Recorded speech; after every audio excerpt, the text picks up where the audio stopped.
我係明撐嘅，任何一個問我都係話明撐嘅，同差佬講都係話撐，我係嚟旁聽撐黎智英嘅，講到明嘅。上晝都唔係好早嘅，唔係好早啊。係而家產生咗一個叫做排期網，搞到我哋咧冇辦法。其實根本唔需要有咩正常入場旁聽，因為使唔使邊使咁樣？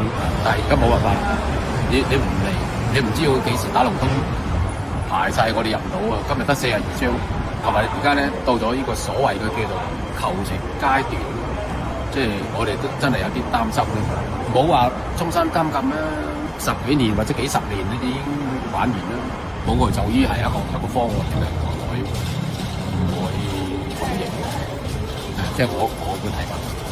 對上嗰次咧就係因為咧佢旅遊巴車咧車成70度減翻嚟度，變咗我哋真係要支持黎智英嘅入唔到去政協咁樣咯，所以咧即係好荒謬咯。犧牲自己為嗰個政權而發聲，有得走佢都唔要走，只不過都係唔得。